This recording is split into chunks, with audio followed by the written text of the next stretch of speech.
Let me make my point here, okay? Our point was L equals to mvr, right? And now I'm going to connect this with magnetic moment. So here it is. Electron is rotating, right? And it has a period. So the current can be given with electron per period. Do you agree? One electron goes around per period. So what is that? I is equal to electron divided by 2pr over v. Okay? So this is your current. Then what is your magnetic moment? Do you remember the formula for it?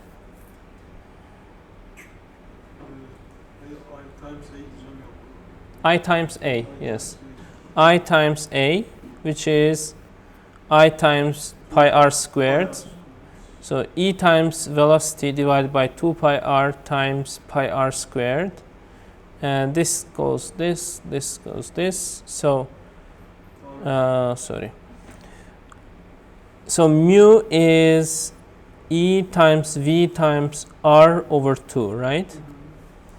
Now mu is this. So let's write VR as L over M. So then there is a relationship between magnetic moment and magnetic dipole moment and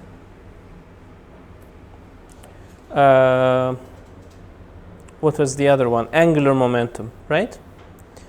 And since angular momentum is quantized, mu is equal to E times h bar over 2m times n.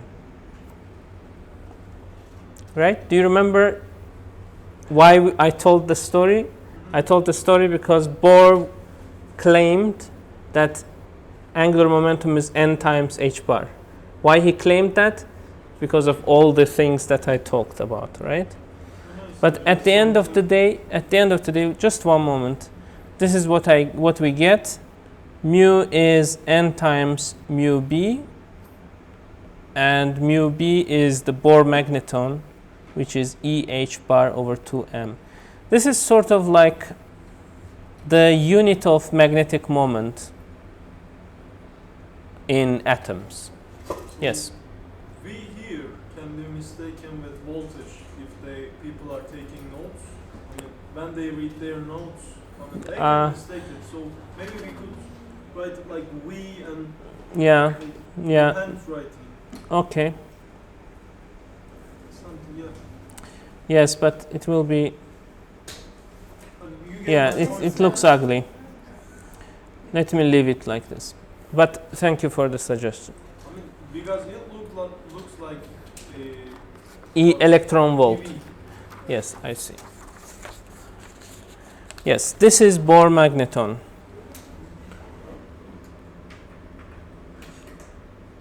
A friend of mine would read it as Bohr magnetron.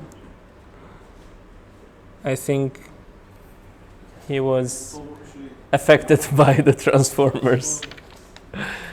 Yes. Okay. Done. Chapter 28 is done. Ready for chapter 29? Any questions? Yes. I got a little bit confused about what is the relationship between Gauss's law of magnetism and Ampere's law? Why there should be a relationship? Because they have integral and like surface, all that kind of stuff. Yeah, it's similarity. One is A, the other one is B. So there isn't a relationship. Let me think. Closed loop integral of electric field is zero. And I think those Magnetic field. if you apply the same integral to electric field, So you are asking me if this is related, right? I first thought you are talking about Gauss's law of magnetism instead of Ampere's law. So you are saying that this Is it related to this? Yes.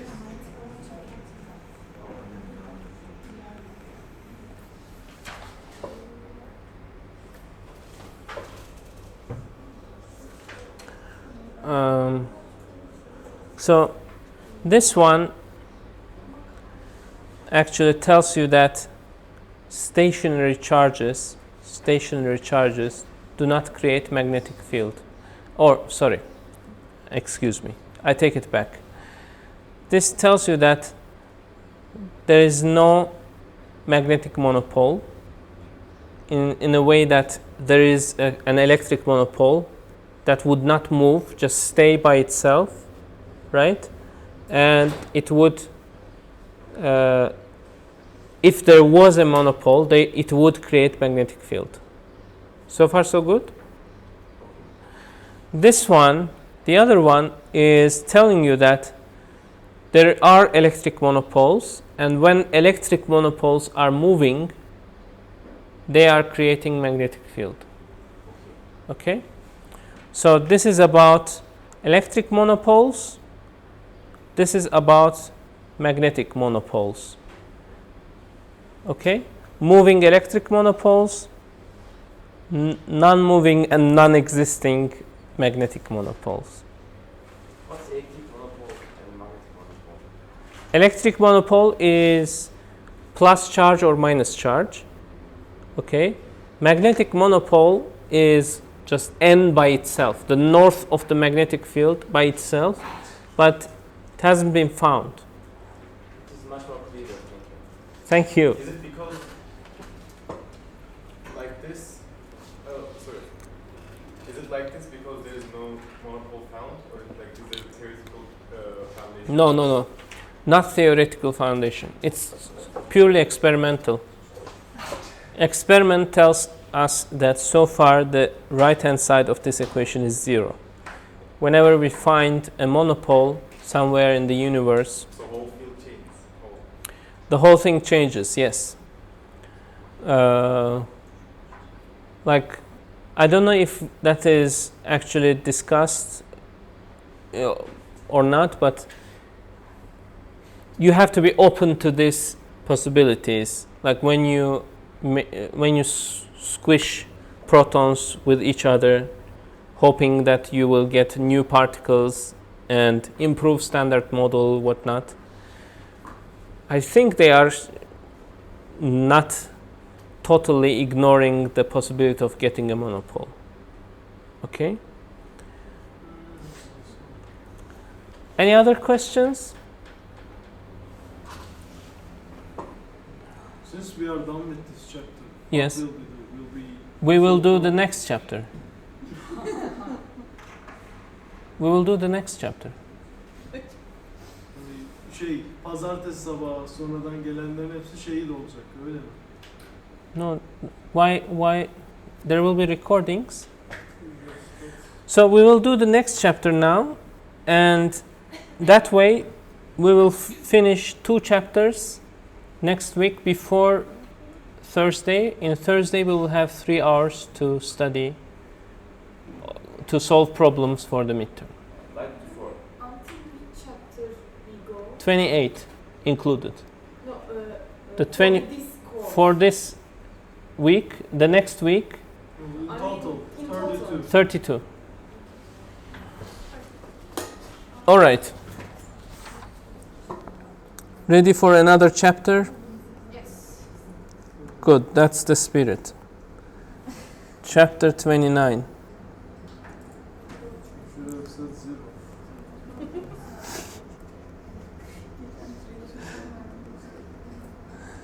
It's a fun chapter, so please. Aa, bu çok güzel bir şey. Electromagnetic induction. So let's start with induction experiments.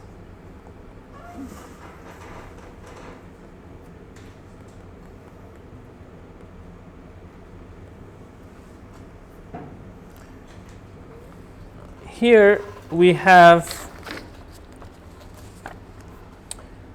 basically it's due to Michael Faraday.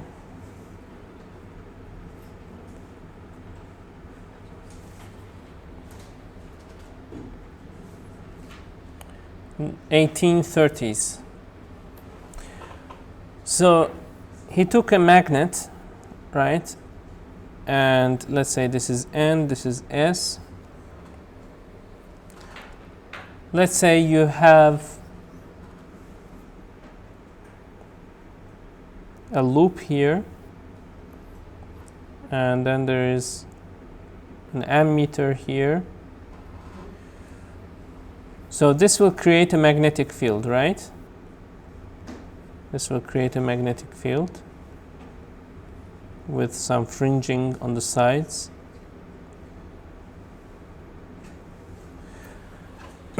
If this is not moving, there will be no current. Okay? Nothing is induced when you don't move the magnet. Long story short, stationary magnetic field doesn't create any current, right? However, if you take all this and start moving, let me duplicate it, put it here. Let's start moving it up or down. Then we are moving, so it is moving. Then we have current. Okay? No current, yes current. For example, let me give you an example like this. Let's say you have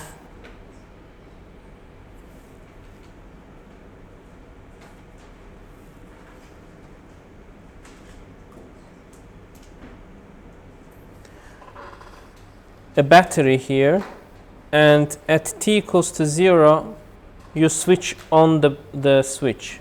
So what happens? At t equals to 0, the magnetic field starts out, right? Do you agree that this will create a magnetic field? We just saw that the solenoids create magnetic field. So this is basically at t equals to 0, you get magnetic fields going from 0 to some value b0. So over here it's 0, over here it's b0. All right? Let's say I have another loop.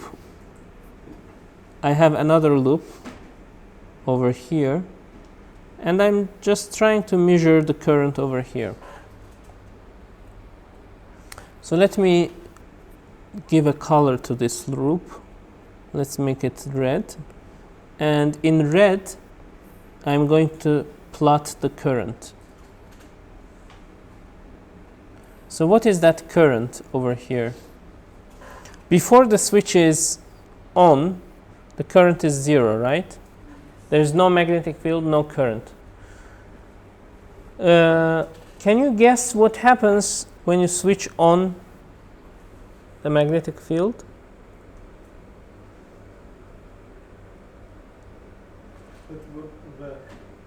So you switch it in here, but it goes all the way to the other side as well, of course. So you have 0 magnetic field, then you switch it to B0, but you stay at B0. So it turns out that the change only creates current. So we only have change over here, so we will have a brief moment of current, and then it will be 0 again. Sorry. Brief moment of current, then 0. Okay?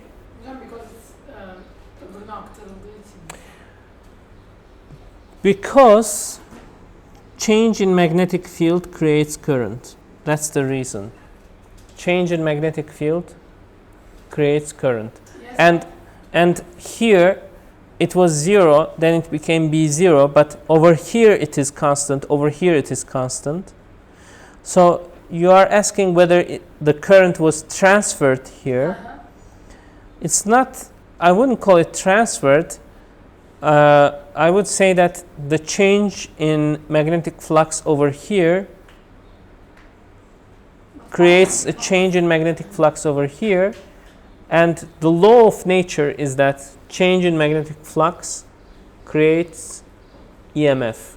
Change in magnetic flux creates EMF. But why it becomes zero again after the Very good question. Because the change in magnetic flux is no longer there. Now we have a new magnetic field, new magnetic flux, and it stays stable. So no longer EMF is created. To keep creating EMF, you have to change it constantly. It's an I graph, current graph. Yes? What? It's related with EMF, right? Yes. Yes. So the current over here will be related with EMF, or should I go with voltage there? Voltage would be fine too, but let's say we measured current. Yes. Hocam, then the current is constant only when it is zero, right?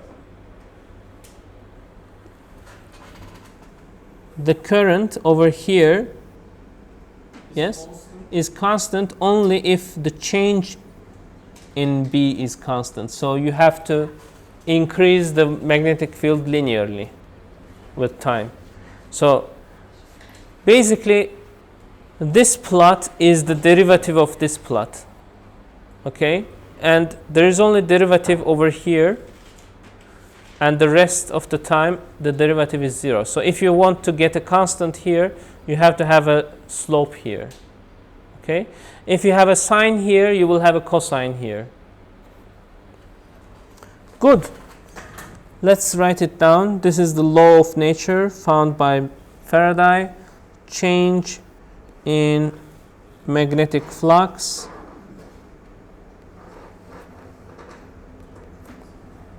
creates EMF.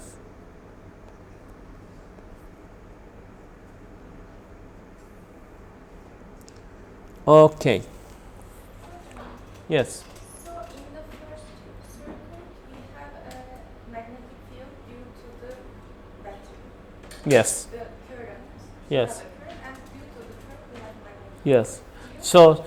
So constant current creates constant magnetic field, and Faraday's idea, I hope you can appreciate it here, was exactly what Melis said.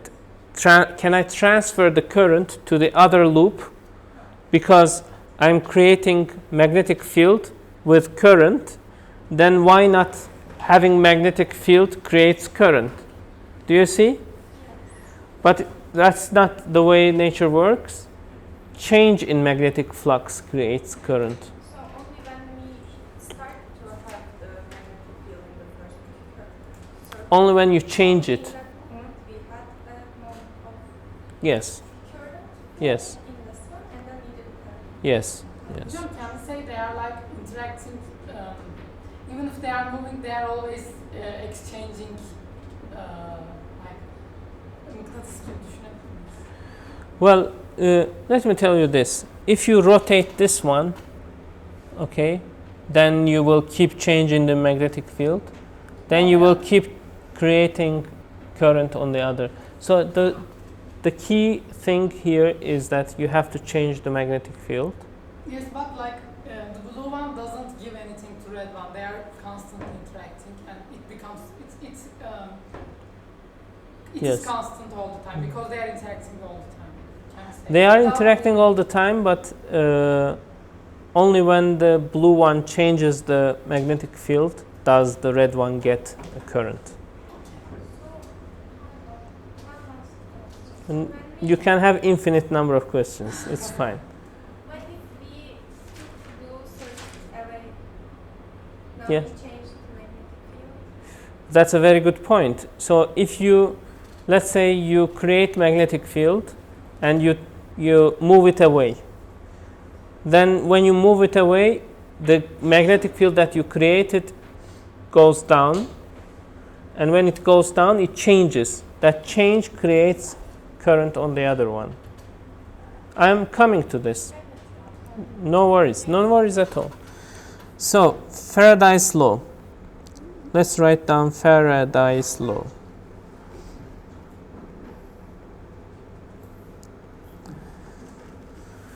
Faraday's law tells you that EMF is negative of change in the magnetic flux, and this negative has its own name. That's called Lenz law. Okay? Faraday's law tells you that the amount of change in the magnetic flux per unit time will give you the amount of EMF created. And Lenz's law tells you which way the EMF will be affecting the system. So, for example, let's say you have a magnet S and N, and you have a loop down here.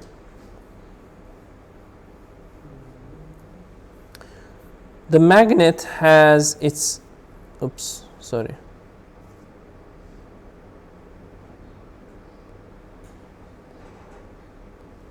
Let's remember, what does this distances mean between the lines? The strength of the field, right? So it's stronger close to N.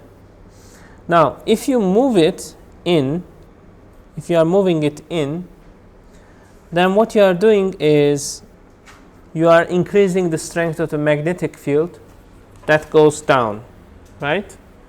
Lenz law tells you that there will be a current created in such a way that it will be opposed to the change.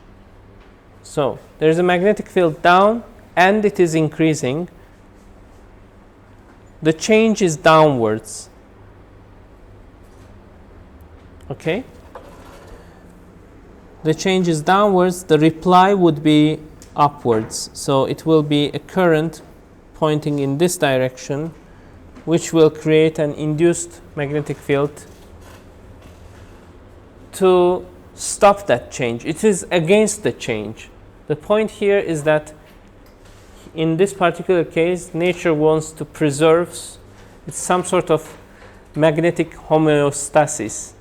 Is that the right word? Yeah, makes sense. Do you know that word? Like from high school, our body wants to balance. Yes. Our body wants to balance, like Perhaps magnetic balance might balance the changes. So that's what Lenz law is doing. There is a flux in this direction and it's increasing. It's against that change. Now let's repeat this experiment. Thanks to technology, we can draw it really quickly. Let's take it away.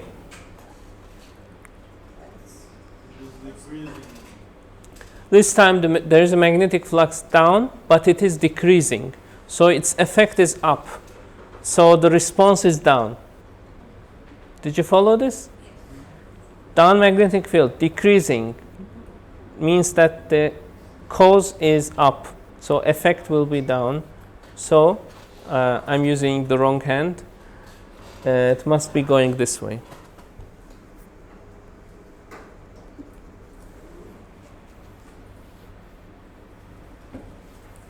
Okay, let me ask you what happens.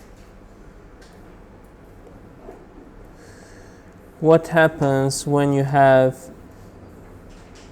S in here and N at the top? S in here, N at the top. Let me just reverse the direction of this. And it's going up. Which way is the current? So magnetic field is up and it is decreasing, so the effect is down. So the reverse effect must be up, so the current must go this way. I hope you followed this. Did you?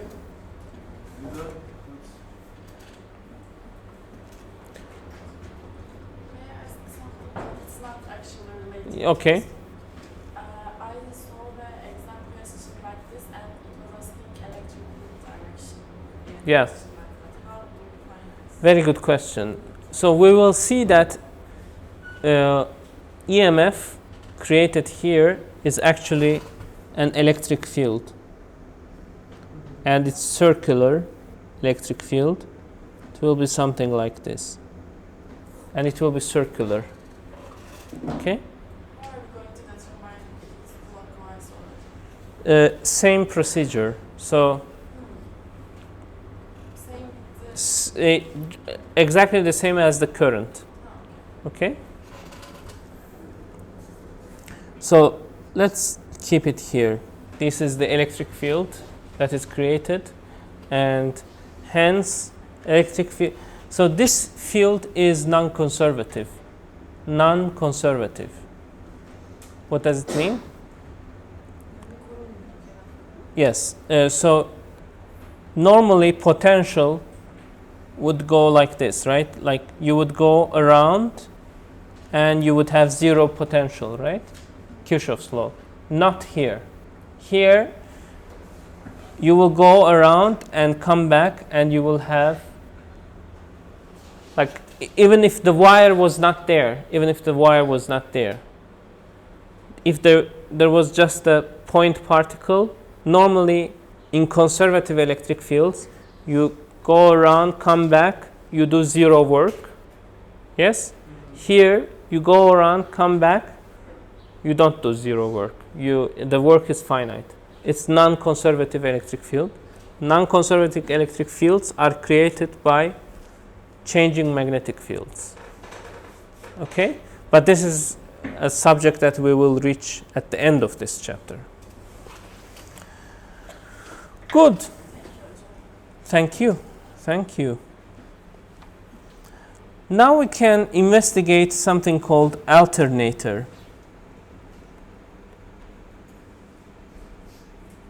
Alternator is the reverse of the motor. In the motor case, we are trying to transfer electrical energy into mechanical energy, right? Here, we are trying to generate electrical energy using mechanical energy. Okay? It's like generators. Generators are alternators, right? Generators are alternators. I don't know what is the difference. I think maybe generator is the DC. It's creating DC current. So if that is the case, then it's just alternator with a certain kind of diodes that would make transfer AC to DC. In alternator, you basically have just similar stuff to motors, a loop. You have a loop, right? And you are actually rotating this loop yourself. So you are applying some mechanical energy here. And what's going on? You have a magnetic field. The thing is that right now the magnetic flux is zero. Do you see it? Yes. But as you rotate it, the magnetic flux will be non-zero. So you will change the magnetic flux. Let's say the magnetic flux going in downwards. Is it increasing? When you rotate it this way? Decreases? Increase. So magnetic flux that is going in like this is increasing when you, so it's like this. This is magnetic field. Let me actually use the picture here. This is magnetic field, right? So you start rotating it like this. The flux going in increases, which means it should create current that is against it. Do you agree? And that current should be running like this. Should be running like this. Okay? I think I made a mistake because that's not what I have in my notes. Yes, I made a mistake because I was using the wrong hand or something. So it must be this way. Must be this way so that the B induced is against this change in the flux. So dF B over dt is pointing in, B induced is out. Okay. So let's say this is rotating, right? When something rotates, what is theta with respect to time? It's omega times t. Do you agree? It rotates like this with omega times t. What is the area? Let's say the normal area, the total area is A0. Can we say that it is A0 times sine theta? At the beginning, it's just sitting flat, so theta is 0, but then it starts increasing. So A is some A0 times sine omega t. And flux, the flux is B times A. So it is B times A0 times sine omega t. And the derivative of flux Omega will be omega B A0 times cosine omega t. Did you follow so far?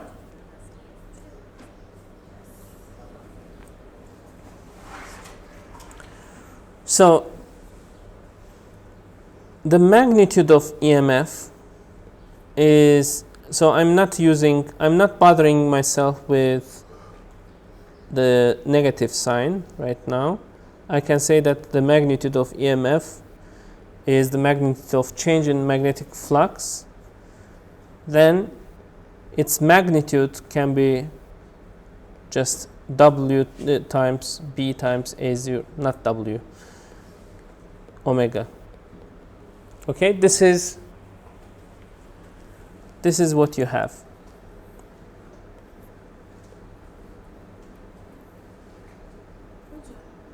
Yes. If you keep turning the alternator, the current's direction is changing. Yes, exactly. And hence the cosine. Cosine also flips back and forth, right? So right at the beginning, your current will be maximum, then it will decrease, and it will actually flip the other way around. Yeah. Tell me. is the last EV derived the magnitude? The magnitude. Not the magnitude anymore. Yes. Yes. Yes, but I didn't want to bother with negatives and positives. Don't worry about that. So, if you have also certain number of turns, you might have not just one turn, but maybe a number of turns. And you might have some area A, there might be some magnetic field B, and this is the number of turns. This is number of turns. Then your EMF will be multiplied by the number of turns. Okay? So you will have WMBA here. Okay?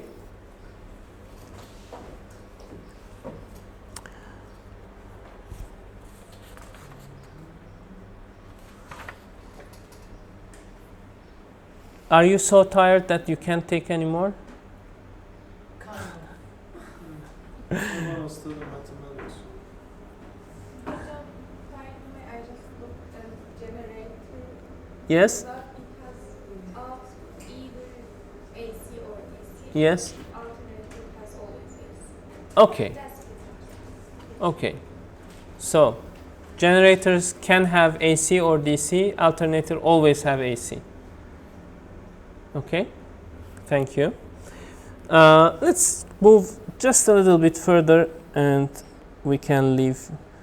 I don't know if you remember, we talked about back EMF. So now we understand it. Now we understand it in a way that, in a sense that, when you have a motor, right, N, S, you remember the motors?